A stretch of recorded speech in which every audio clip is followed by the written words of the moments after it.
Lucas 14, a partir do 25.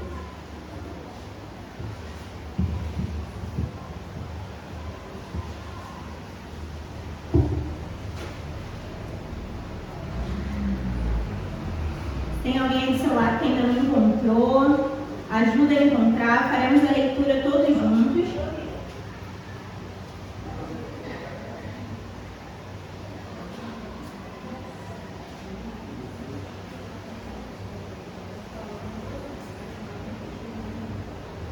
Amém? Todos encontraram? Então, passamos a leitura.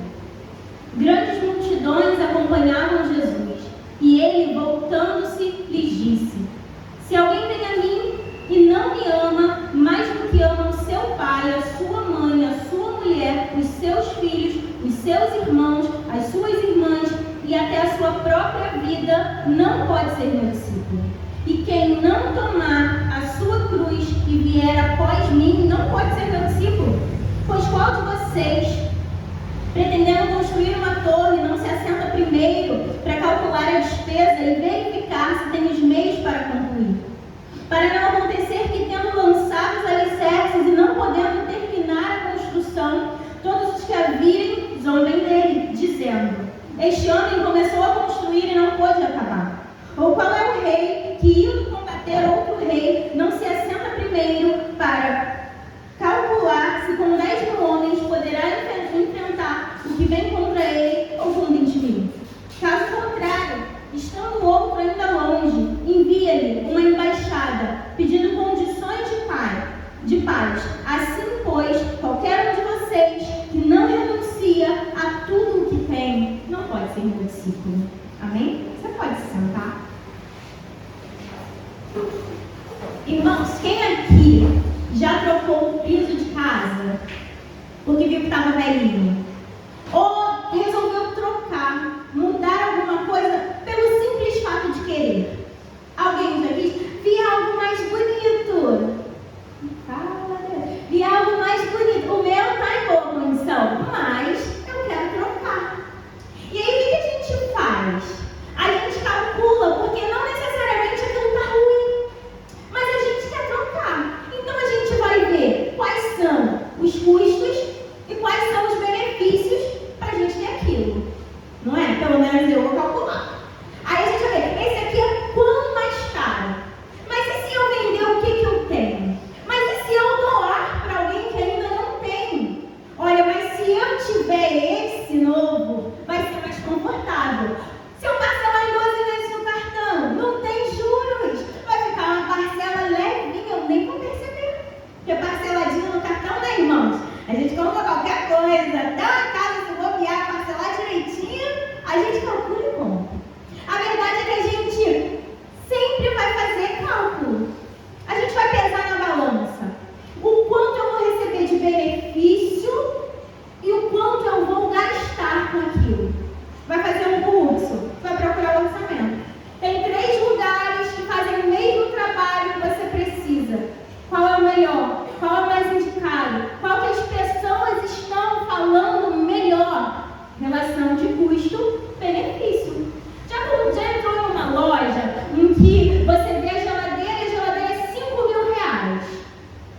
Você vai em outra loja, tem uma geladeira inferior, também é geladeira, só que é 3.000 reais. Só que na loja de 5.000 reais não foi só a geladeira, teve a experiência da compra. Porque você entrou, o vendedor não olhou para o teu pé.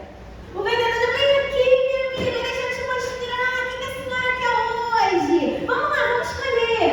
Você não tem 50 centavos no bolso, tu só queria ver o preço da geladeira. Mas ele te tratou tão bem que no final talvez você comprasse ali uma geladeira de 5.000, que é só uma geladeira, sabendo que tem outra geladeira que é 3, que também gela. Mas por quê? O custo-benefício foi melhor. Não foi só a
há uma coisa que eu tenho que cumprir. É por isso que a gente calcula, é por isso que a gente vê o custo. E hoje a palavra que a gente vai trabalhar, ela tem a ver com isso. Ela tem a ver com custo, com calcular os custos, ver quais são as condições para seguirmos a Jesus e sermos um discípulo de Jesus. Essa mensagem, ela já está queimando dentro de mim há muito tempo, e agora que nós estamos na série DNA, se você veio semana passada, você já ouviu a primeira mensagem sobre o DNA, características de uma igreja. Qual foi a primeira mensagem, o primeiro tema que nós trabalhamos, irmãos? Qual foi? Adoração.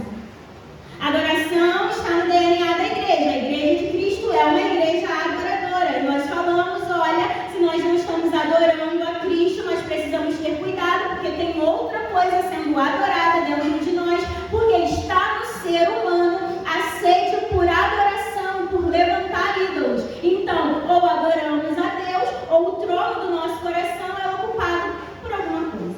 Primeira característica de uma igreja centrada em Cristo, a igreja de Cristo, é a adoração. E hoje nós vamos falar então de discipulado. E aí, discipulado tem que estar aqui, ó, na massa do sangue da igreja. Como igreja, nós temos que ter as características do Pai. Nós precisamos parecer com Ele. Como um DNA que carrega as nossas informações genéticas, nós temos que carregar a informação do céu. Nós temos que ter o DNA de Cristo impresso em nossas vidas. E por isso, nessa noite, nós vamos falar então sobre discipulado.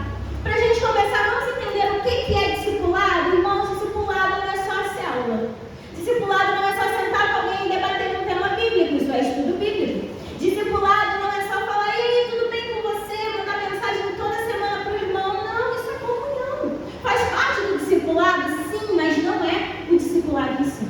Discipulado é uma cultura de uma igreja que entende que ela tem um mestre, que ela precisa se parecer com esse mestre e está a todo tempo imitando as características do seu mestre. Isso é discipulado. A célula, o grupo pequeno, grupo de conexão, enfim, tudo isso é uma parte do discipulado. O caminhar junto com os irmãos é uma parte do discipulado. Agora, seguir a Cristo e viver uma vida que revela quem é Cristo, isso é, de fato, o discipulado. E como metodistas, nós vivemos o discipulado individual, ou seja, eu preciso me parecer com Cristo. Todo dia eu preciso olhar para Cristo e me parecer cada vez mais com Ele. Mas como igreja de Cristo, bons metodistas que somos, nós também vivemos o discipulado coletivo, onde nós caminhamos juntos uns com os outros, onde o Evangelho ele não é só para mim, onde o reino não é só para mim, mas onde é para todos. Todos aqueles que têm sede, venham e bebam de graça. E os que têm fome, venham, comprem e comam sem dinheiro. O Evangelho fala sobre isso, fala sobre partilha, sobre todos poderem se achegar. Isso é um discipulado coletivo, onde eu olho para o irmão que está do meu lado e quero que ele também se pareça com Cristo, assim como eu quero me parecer. O discipulado coletivo é quando eu olho lá para fora e eu vejo, eu preciso me levantar e também acolher as pessoas que estão lá fora, contar as boas novas que um dia chegaram na caminho. Isso é discipulado coletivo. Caminharmos juntos para pregar o Evangelho, aprender de Jesus, se parecer com Jesus e gerar novos discípulos. E a gente precisa ter atenção a uma coisa. Nem todos que estão na igreja, irmãos, são discípulos. Eu não sei se você já parou para pensar sobre isso, mas nem todos que estão na igreja são discípulos. Na nossa última reunião dos pastores, o nosso SD compartilhou uma palavra ministrada pelo bispo que falava sobre os tipos de pessoas que às vezes estão no culto. Eu quero que você preste atenção, se você tiver papel e caneta, anote as revelações que o Senhor vai entregar a você nessa noite, revisite essas anotações e que o Espírito Santo possa falar profundamente ao teu coração. O primeiro grupo de pessoas que nós temos na igreja são os nossos visitantes. Oficialmente, os visitantes eles não fazem parte da membresia da igreja, mas muitas vezes eles estão procurando uma casa. Muitas vezes, quando os visitantes entram na nossa igreja, eles querem sair da forma mais discreta possível, sem muito alarde, mas eles percebem se são bem recebidos ou não. E aí, igreja do Senhor, a forma com que nós recebemos as pessoas que nos visitam pode determinar se elas retornarão à nossa casa ou não. Nós temos um grupo de amigos que vai lá em casa, umas meninas, e elas falam assim: olha, não trata a gente muito bem não, porque se tratar a gente bem, a gente volta. E elas voltam de verdade, falam: voltamos a tratar a gente bem. Agora, você não quer nem que a visita se demore, você fica conversando em pé na visita. Por quê? Porque se sentar, vai se sentir à vontade. Você fica ali, ó, se puder, nem abrir o portão. Você já atendeu alguém que você não abre nem o portão? Você fica com o pé dentro e o pé fora. Ah, fulana, tudo bem? E a pessoa está assistindo, não, vim te ver. A pessoa quer entrar. Você sabe que ela quer entrar.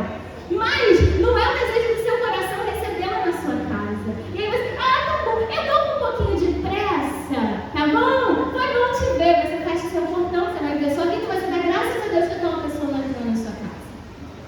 A igreja é uma grande casa e as portas da nossa igreja, elas não podem estar entreabertas. Elas precisam estar escancaradas para que as pessoas possam entrar, ser bem recebidas, serem acolhidas e, se quiserem ficar, poderem ficar. Por quê? Porque elas não se sentem destacadas de um grupo, mas elas se sentem parte da família de Cristo quando entram na igreja. Meu irmão, minha irmã, todos que entrarem na igreja Metodista do Gato Preto, neste campo missionário, eles precisam se sentir amados por Cristo, mas amados por cada um de nós. Eles têm que se sentir parte da igreja, ao ponto de falar: ó, vou voltar lá. Às vezes o visitante, ele não quer se sentir o destaque, e ele também não quer se sentir o desprezado, mas a primeira impressão fica. Temos visitantes hoje na casa, então repense. Como é que foi a recepção? Como nós os recebemos? Tinha um sorriso no rosto? Ou a gente estava de mal com a vida? Tem dia que a gente não chega muito bem, né, gente? E é real.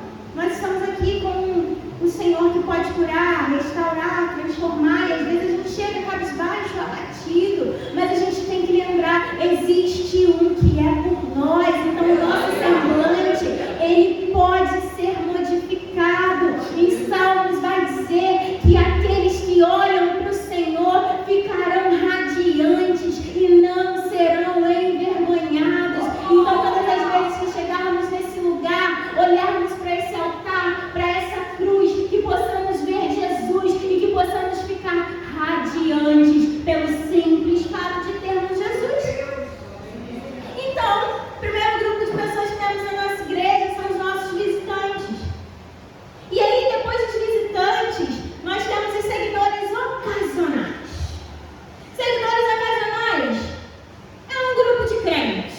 É crente pra caramba, é membro do corpo de Cristo, já decidiram por Jesus, são a maioria da igreja, os seguidores ocasionais.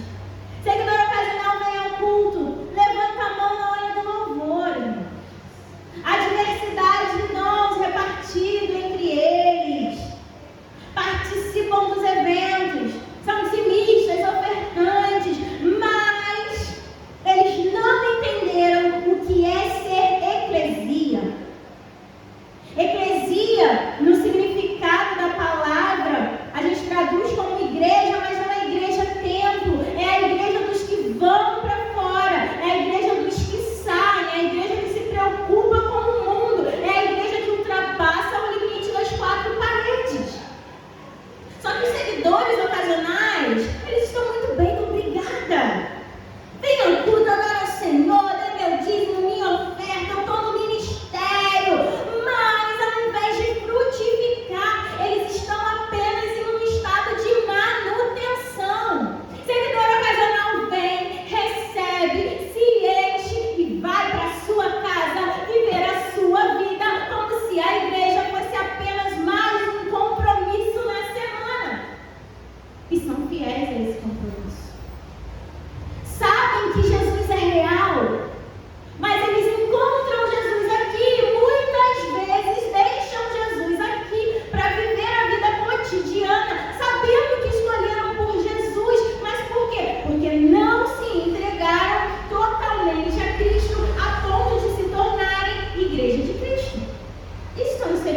ocasionais.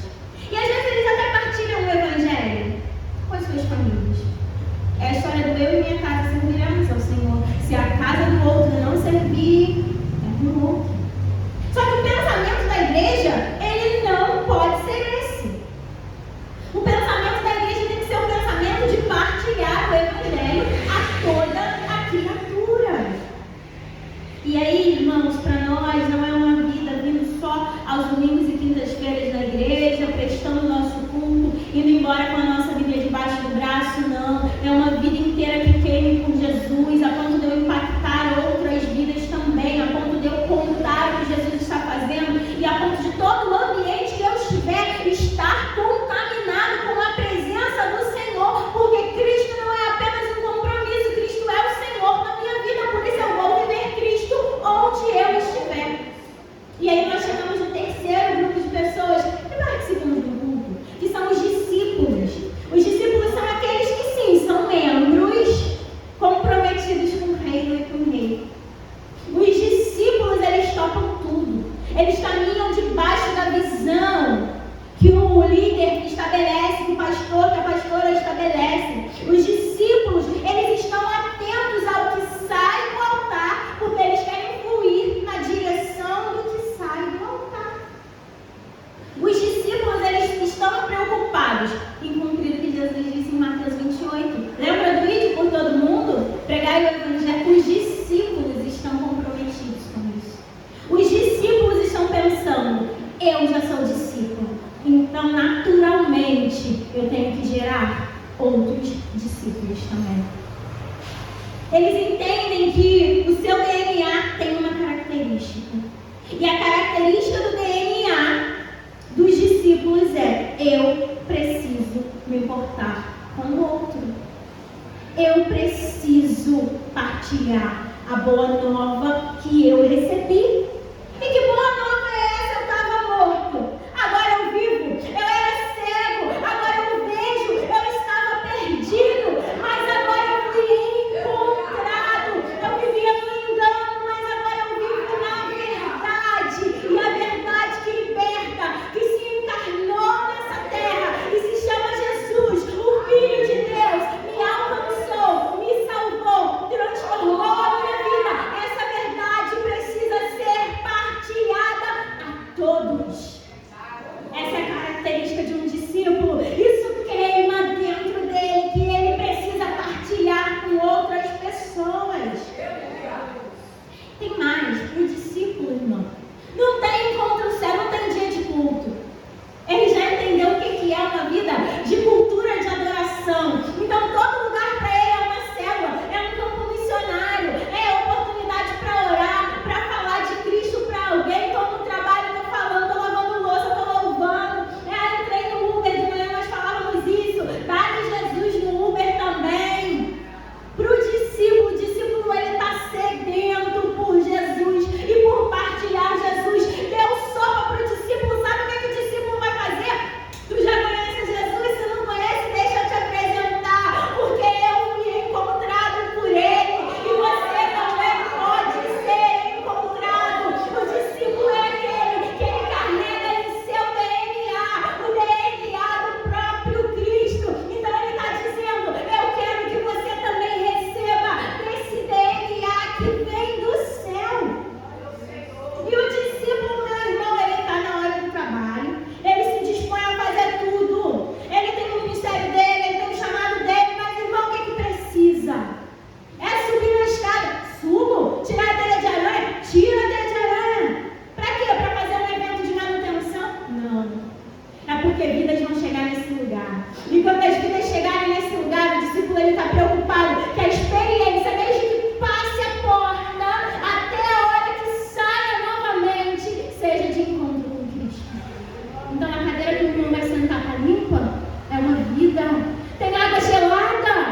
É uma vida. O banheiro está arrumado, está limpo? É uma vida. Porque tudo nesse lugar precisa ser preparado para compartilhar o reino de Deus. O cuidado do céu. O discípulo faz tudo com amor e excelência. Tudo que ele faz não dá certo. E até quando não dá certo, ele vai se esforçar para melhorar o negócio, para colocar em obediência. Sabe por quê? Ele se parece com Jesus. E Jesus faz o que vê o Pai fazer. O discípulo vai fazer o que Jesus faz. O verdadeiro discípulo entende: eu preciso ver Jesus em meus irmãos. Às vezes a gente tem um relacionamento íntimo com o Pai. Mas e o nosso relacionamento com o nosso irmão? Como é que está? Porque a igreja é feita de pessoas. E pessoas precisam se relacionar. Ouso dizer que é ir além do suportar. Às vezes a gente encara suportar como não me desce muito bem, mas não posso criar confusão. Quando na verdade é eu preciso dar todo o suporte que aquela pessoa precisa para que ela continue seguindo a Jesus. Discípulo está preocupado com isso. E depois de expor esses 3 tipos de pessoas, quero fazer uma pergunta para nós. Em qual grupo nós estamos nessa noite? E o convite de Jesus é para que todos nós sejamos seus discípulos. É para vivermos uma vida inteira para louvor e glória do nome dele. Vamos para o texto?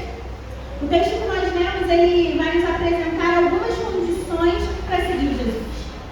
Nesse contexto, Jesus ele estava passando pelas cidades, de cidade em cidade, ele estava indo a caminho de Jerusalém. E aí o texto vai narrar para a gente que uma grande multidão o seguia, ou melhor, grandes multidões o seguiam. Gente para todo lado, vendo milagre, provando do poder de Deus, o seguindo para onde ele ia, andando com ele, a multidão estava andando com ele.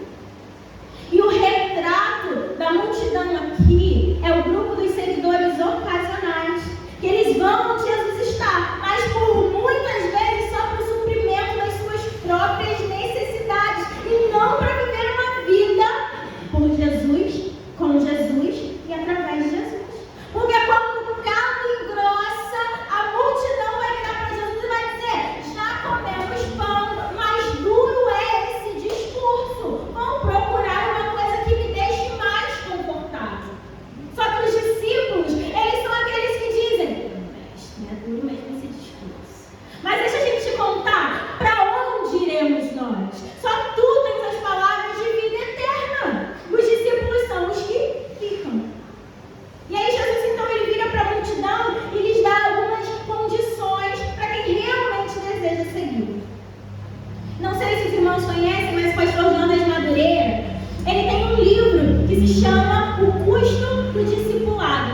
E nesse livro ele vai dizer que seguir a Jesus custa para nós. É caro, é investimento seguir a Jesus. Não é pura e simplesmente andar atrás de alguém, mas é entregar tudo a esse alguém, crendo que o que receberemos de volta dele é muito mais valioso do que o que entregamos a ele. Porque o que recebemos de Jesus? Vida, vida em abundância, salvação, vida eterna, transformação. E com base nesses versículos, eu quero agora de forma prática compartilhar com vocês 3 condições para quem realmente quer ser um discípulo de Jesus. Meus irmãos, esse é o desejo do meu coração, ser discípulo de Jesus. E eu espero que também seja gerado esse desejo no teu coração todos os dias, para que possamos caminhar com Cristo. A primeira condição que nós vamos ver é amar a si e a sua família menos do que amam a Cristo. Então, o discípulo e a discípula de Jesus, ele se ama menos e ele ama menos a sua família do que o amor que ele tem por Cristo. Quem concorda que a família é um nosso bem maior? Amém. Concordo com você. Como é bom, como pelo menos deveria ser bom voltar para casa, ter gente para partilhar. Não é só um monte de gente dentro de uma casa, não. É teu alicerce, é teu sustento, é quem a gente chora as nossas pitangas, reclama, pede dinheiro emprestado, ninguém tem, mas a gente está pedindo. É quem 5 horas da manhã me leva no ponto, chega tarde onde você está. Tem as briguinhas? Tem. Tem as pega para capar de vez em quando? Tem. Ou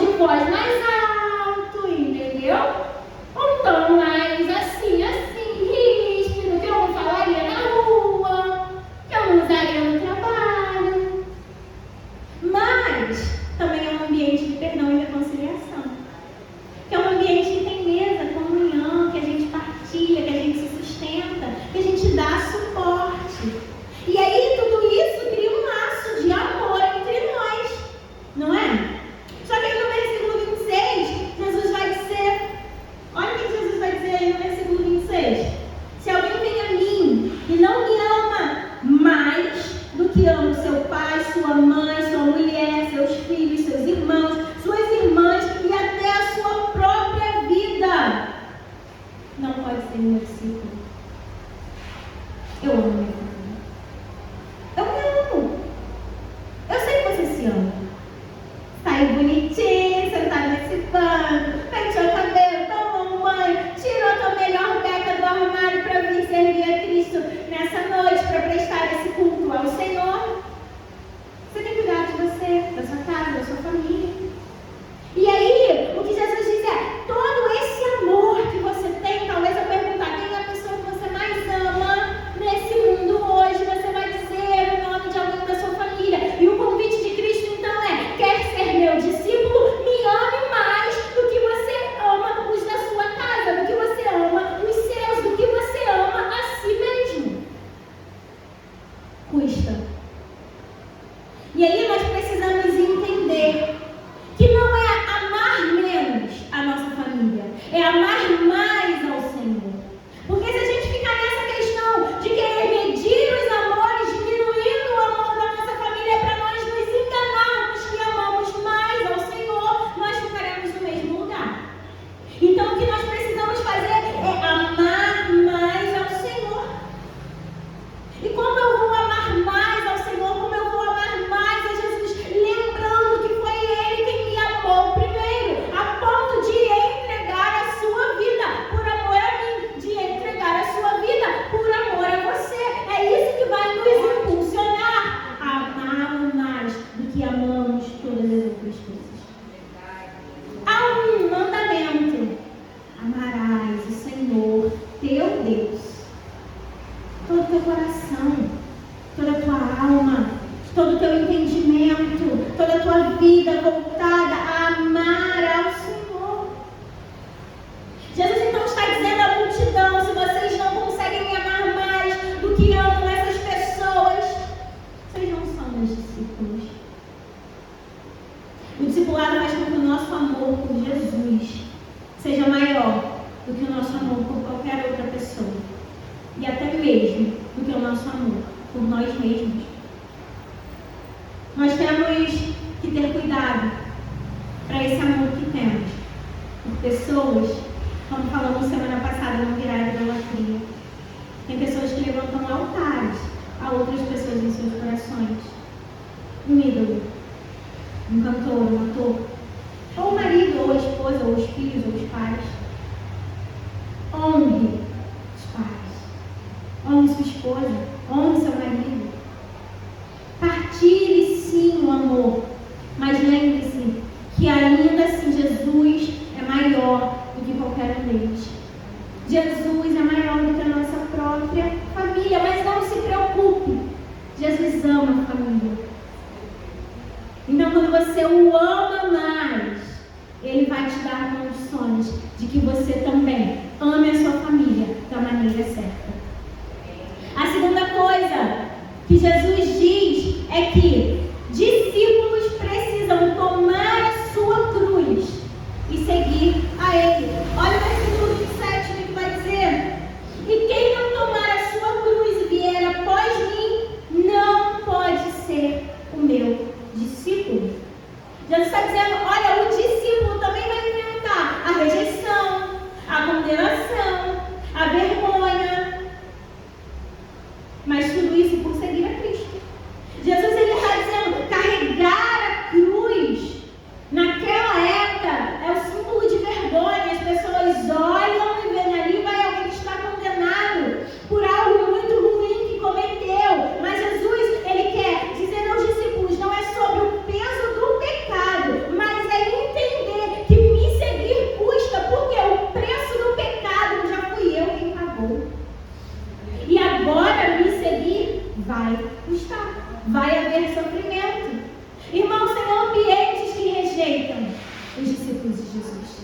Tem ambientes que suportam religiosos, tem ambientes que suportam crentes, mas rejeitam discípulos de Jesus. Rejeitam pessoas que se parecem com Cristo, simplesmente por nos parecermos com Cristo. Tem pessoas que serão hostis com a gente. Por quê? Porque nós seguimos a Cristo. Porque nós não somos imparciais. O cristão, que realmente é um pequeno Cristo, um seguidor de Jesus, um discípulo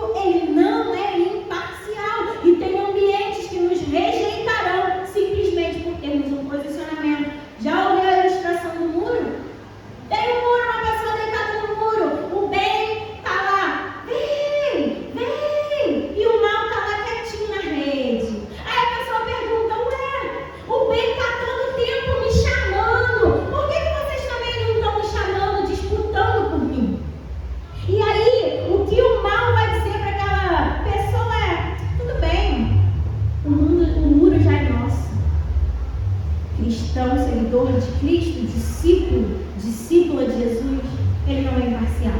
Ele não está em cima do mundo. Ele já escolheu viver uma vida com Cristo e por Cristo.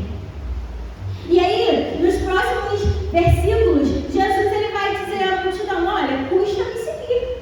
Então não seja como alguém que vai fazer uma obra, não calcula quanto vai custar e não sabe nem se vai ter condições de terminar a obra. Não faça assim não. Seja como um rei que ele sabe: eu vou vencer com 10 mil, com 20 mil soldados, ou eu vou ter que me entregar. Saiba quanto vai te custar seguir a Jesus. Seja sábio. Temos que pagar um preço. Não maior do que o preço que ele pagou, mas nos custará algo. Então, de fato, quanto custa seguir a Jesus? Te pergunto. Quanto custa, irmãos? Quanto custa seguir a Jesus? Você acha que custa muito? Vai com sinceridade. Deixa eu ver a tua cabeça. Quem acha que custa muito? Levanta a mão. Quem acha que custa pouco? Gente, vocês não acham nada? Só vira uma mão aqui, uma mão ali, uma mão ali. Tu acha que é muito ou tu acha que é pouco? Tá errado. Segundo que fonte? Abre parênteses. Vozes na minha cabeça, tá? Tô brincando. Não custa muito. Zerou a prova. Tô brincando, irmãos. Sabe por que eu discordo de que seguir a Cristo custa muito? Porque eu não acho que Deus pede muito de nós. Não acho. Com sinceridade. Eu acho que Ele pede tudo. Porque pedir muito pode sobrar alguma coisa. Só que com Cristo, Ele não pede muito para que sobre alguma coisa. Ele pede tudo para que justamente não sobre nada. Então, se você já achava que era difícil porque custava muito, agora tu deve estar achando então que é 2 vezes mais difícil, porque custa tudo. Seguir a Cristo custa muito, igreja. Tudo. Ah, gostei. Custa tudo. Ele pede tudo. Ele quer tudo de nós. Ele quer a nossa vida por inteiro e tudo o que está ao redor da nossa vida também. E é por isso que quem decide ser discípulo de Jesus entende: eu já fui vencido por Cristo. Sabe quando o Senhor diz a Saulo está no caminho de Damasco, ele tem um encontro com Deus, ele cai por terra, ele vai ficar cego, ele vai perguntar: quem és tu, Senhor? E aí Deus vai dizer a Saulo quem ele era. E aí vai dizer: Saulo, duro é recalcitrar contra leões. Duro é tentar fugir dos propósitos divinos. É custoso. Não tenta lutar contra. Se você se entregou a Cristo, se entregue por completo. Que possamos nos entregar por completo e seguir verdadeiramente a Cristo. Em outras palavras, o próprio Deus está dizendo: para de resistir à vontade divina, porque eu estou te encontrando. Ele que vai dizer o mesmo texto que ainda respirava ameaças de morte, ele tinha um aval em suas mãos para matar qualquer cristão, qualquer discípulo, qualquer pequeno Cristo que aparecesse na frente dele. Agora está prostrado diante do próprio Cristo, e o próprio Cristo diz a ele: olha, me seguir vai ser duro, mas não resiste não. E aí Paulo resiste? Não. Até hoje mencionamos as cartas que ele escreveu à igreja de Cristo. É duro ser um discípulo, mas a recompensa é ver Jesus face a face, ter vida eterna, porque os nossos olhos, eles não estão fitos nessa terra, os nossos olhos estão fitos no Senhor e na eternidade que passaremos com o Senhor. A igreja precisa desejar se encontrar com Cristo e, mais do que isso, querer que o mundo inteiro, que o universo tenha a mesma experiência de salvação que ela um dia teve. Até porque, para quem um dia teve perdido, cego, morto, encontrou o caminho, encontrou a verdade,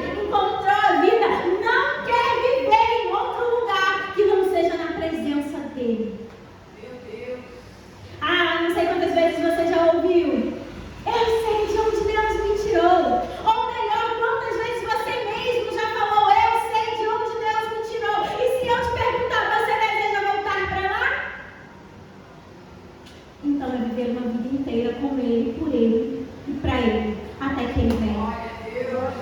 Porque o nosso desejo é estar com Ele. Portanto, a gente já sabe o preço de seguir a Cristo. É a nossa vida inteira. Custa a nossa vida. E aí Jesus aqui está sempre claro, ó, para de ser emocionado. Sempre calcula os custos. Agora você sabe dos custos? Decide me seguir ou não. Sabe por que Jesus diz isso? Porque, meu irmão, quem está diante de Jesus e realmente o quer, paga o preço que for preciso, mas não abre mão de Jesus.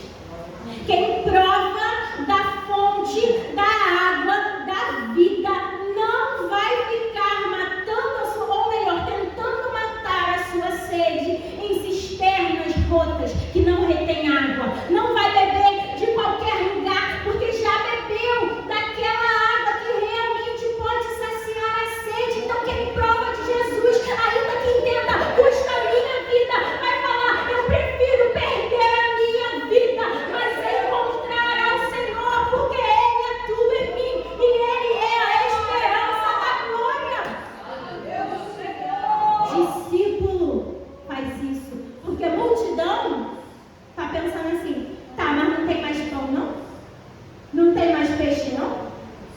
Então deixa eu pegar meus paninhos, fazer minha trouxinha e ir embora, porque para mim já deu. Multidão, ou crente, ou qualquer coisa que você queira falar, menos um discípulo de Jesus está pensando, não está mais massageando meu ego, então acabou para mim, eu vou embora.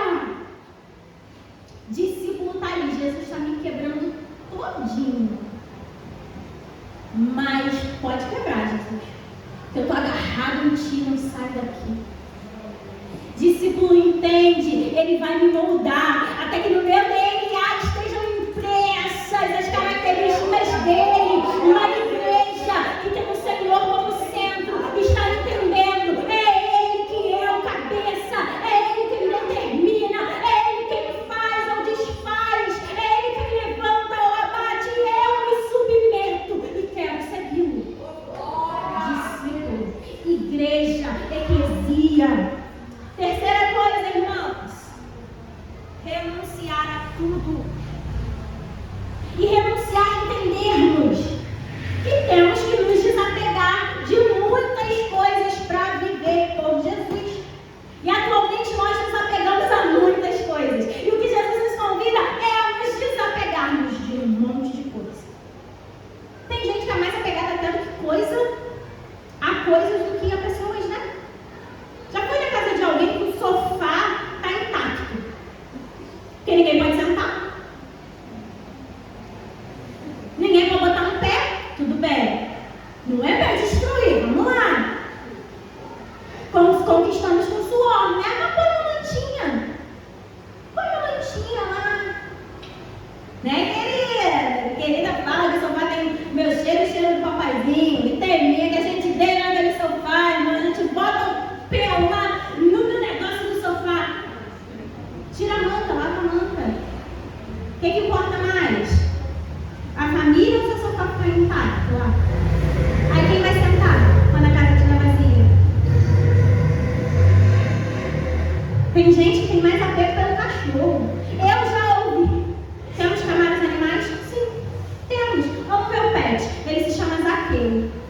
Ele é convertido, tá? Zaqueu, dá licença. Por quê? Ganhei Zaqueu como um pincher zero. Zaqueu é um vira-lata que bate aqui, tá? Então ele era Zaqueu porque ele ia ser pequenininho, de repente o Zaqueu foi desse tamanho. Amém, enfim. Amo meu cachorro. Amo.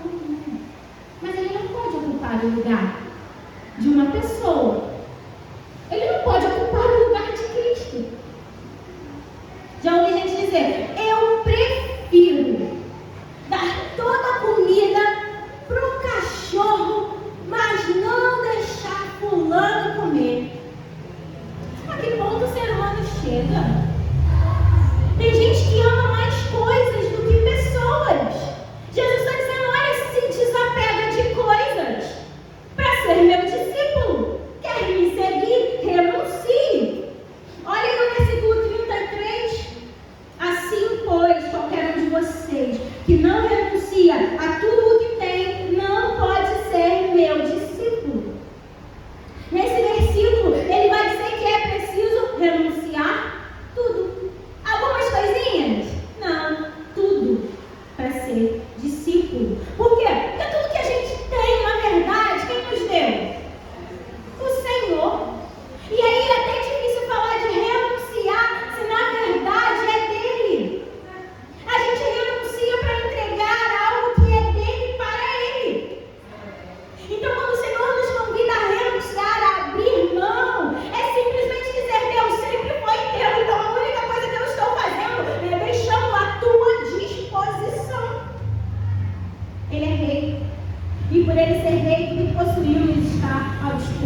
dele. A gente tem que estar pronto para abrir mão de tudo que temos. Entenda, abrir mão, renunciar, nem sempre vai ser abandonar e deixar para trás. Tem vezes que será assim. Mas às vezes é só deixar ao dispor dele, para a obra dele, para o reino dele. E vai continuar contigo. Tem coisas que é só colocar na mão do Senhor. Senhor, me dá a ilustração do carro, eu sei que você já ouviu. Senhor, me dá um carro, pedi ao crente mais fervoroso da reunião de oração. Porque, Senhor, eu vou dar carona para os irmãozinhos. O Senhor deu o carro.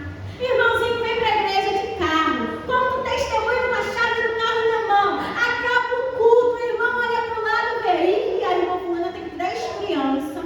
A outra tá meio assim, acima do peito. O outro é chato, eu vou embora. Pega, vai embora, eu tô no carro e sai. Esse está para a multidão e não para discípulo, porque ele veio buscar aquilo que ele queria. E não entendeu que o que ele tem, na verdade, é do Senhor e precisa estar ao dispor do Senhor. O discípulo, ele entende, foi o Senhor que me deu. Então, se eu posso abençoar, irmã, entra aí que eu vou te levar em casa das crianças. Ô, meu irmão, tu é chato pra caramba, mas eu vou te dar carona. O discípulo serve. O discípulo está com tudo ao dispor do Senhor. Marcos vai narrar para a gente a história do jovem rico. Ele já obedecia aos 10 mandamentos.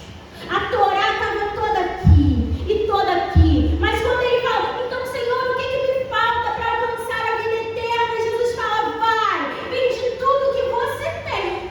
Quando falou vende, irmão, o cérebro dele já desligou. Mas o que eu tenho, a minha riqueza, aí me custa muito, Jesus. Não quero nada. Onde está o nosso tesouro? Ali também estará o nosso coração. Que o nosso tesouro esteja no Senhor. Ele é o nosso bem mais precioso. Ainda que percamos tudo na vida, ainda que as empresas quebrem, que o nosso emprego se vá, o Senhor fica. Ainda que as pessoas que nós amamos partam, o Senhor fica.